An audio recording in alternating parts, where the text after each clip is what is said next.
ఈరోజు మనం ఓ అద్భుతమైన విషయాన్ని పరిశీలించబోతున్నాం. అదేంటంటే, ఒక సంస్థ 2000 సంవత్సరాలకు పైగా ఎలా నిలబడగలుగుతుంది? మనం మాట్లాడబోయేది తెగిపోని గొలుసు గురించి. అంటే భూమిపైన అలాగే స్వర్గంలోనూ ఉన్న చర్చ్ గురించన్నమాట. ఇంత పురాతనమైన సంస్థ తన ఉనికిని, తన కొనసాగింపును ఎలా అర్థం చేసుకుంటోందో ఇప్పుడు చూద్దాం. ఎప్పుడైనా ఆలోచించారా 2000 సంవత్సరాలుగా తెగిపోకుండా ఒక వారసత్వం ఎలా కొనసాగుతుంది? ఒక సంస్థ ఇంత గట్టిగా ఎలా చెప్పుకోగలదు?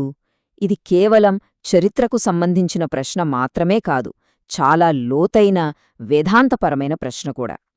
ఈ విశ్లేషణలో మనం ఈ 2 కోణాలను పరిశీలిద్దాం. సరే, మన ప్రయాణం ఎలా సాగుతుందంటే, ముందుగా అపోస్తలుల పునాదులతో మొదలుపెడదాం. తర్వాత ఆ తెగిపోని సజీవ గొలుసు గురించి చూద్దాం.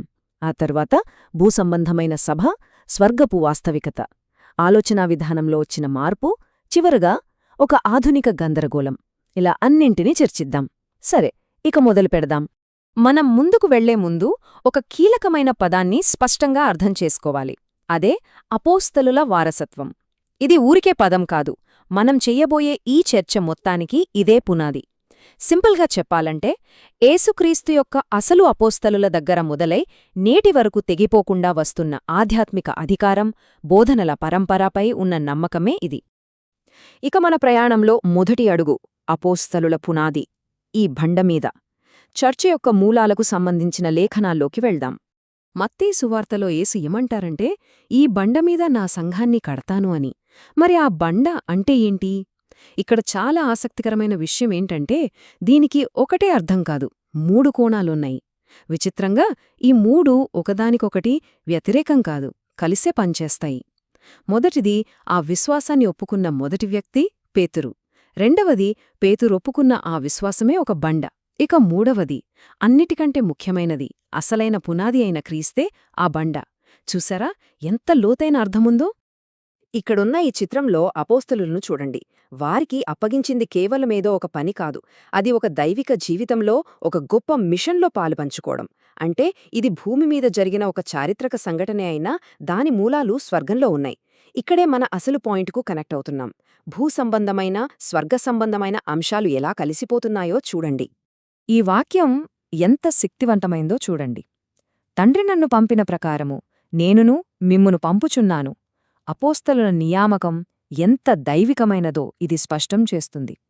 ఇది ఎవరో ఒక వ్యక్తి ఇంకొకరికి అధికారమిచ్చినట్టు కాదు. ఇది తండ్రి నుంచి కుమారునికి, కుమారుని నుంచి అపోస్తలులకు అలా వచ్చిన ఒక దైవిక అధికార పరంపర.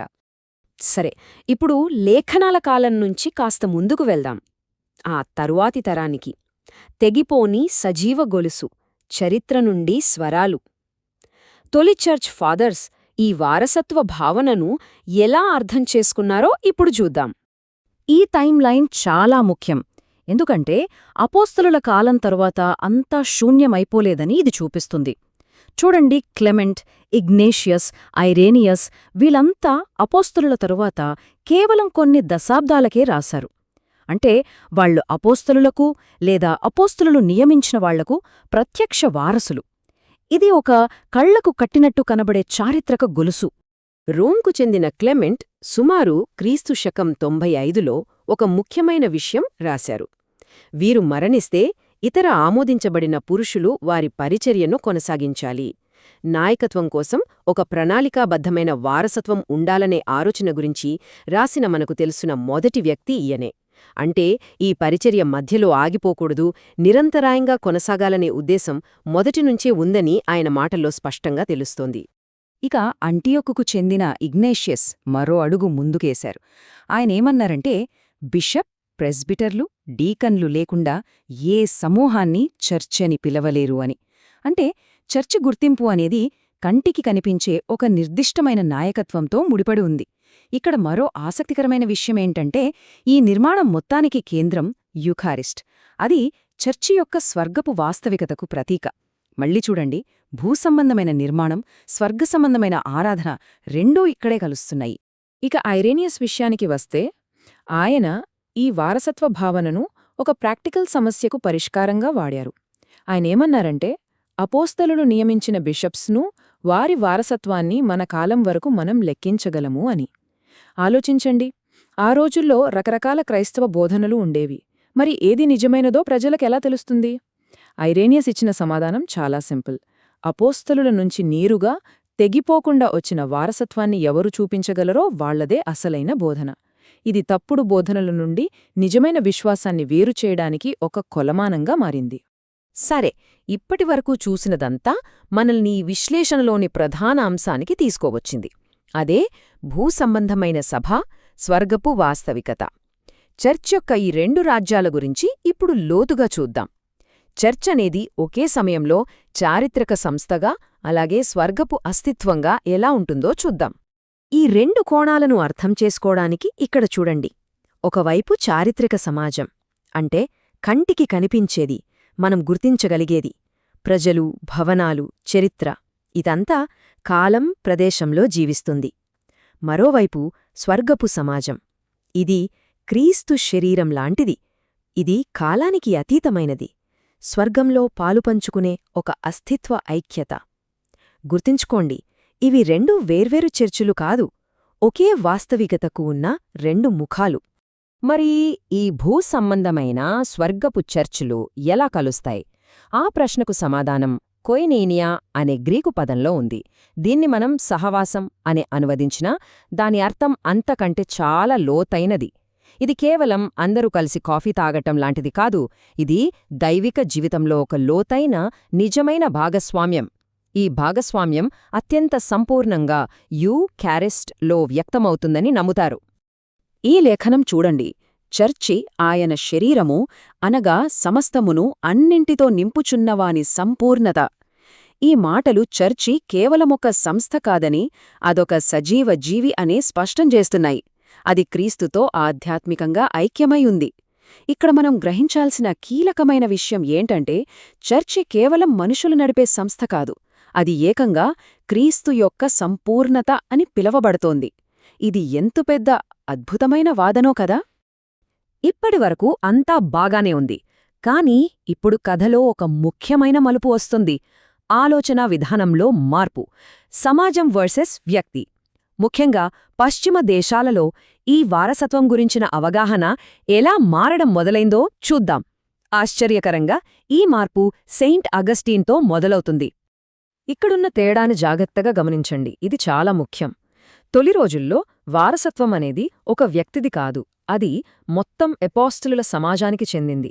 సమాజంతో ఐక్యంగా ఉండటమే ప్రధానం. కాని అగస్టీన్ తర్వాత, ముఖ్యంగా పశ్చిమ దేశాలలో ఈ ఆలోచన మారింది.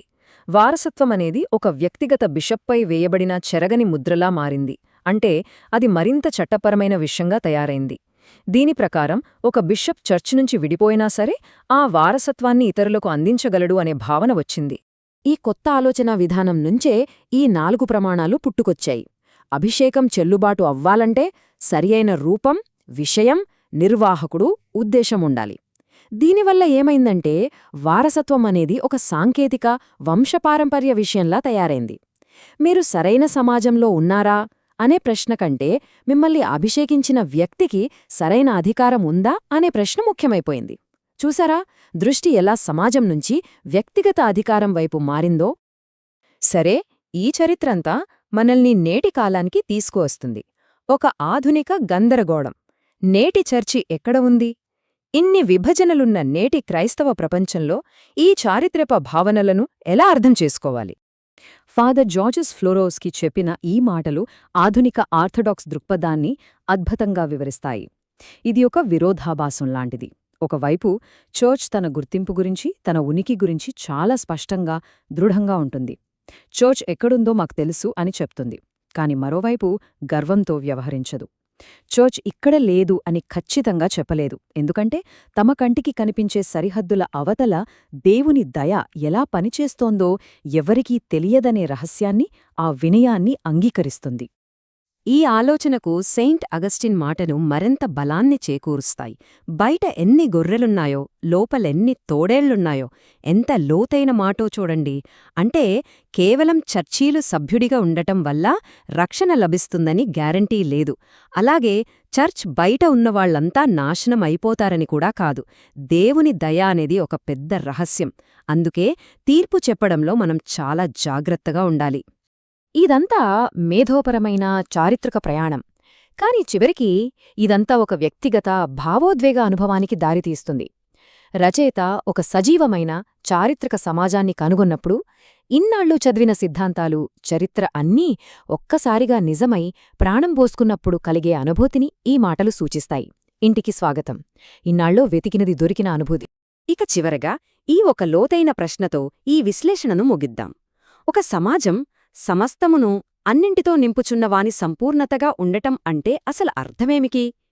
ఈ 2000 సంవత్సరాల పురాతన కథలో మన స్థానమేంటి అని ఆలోచింపజేసే ప్రశ్నేది.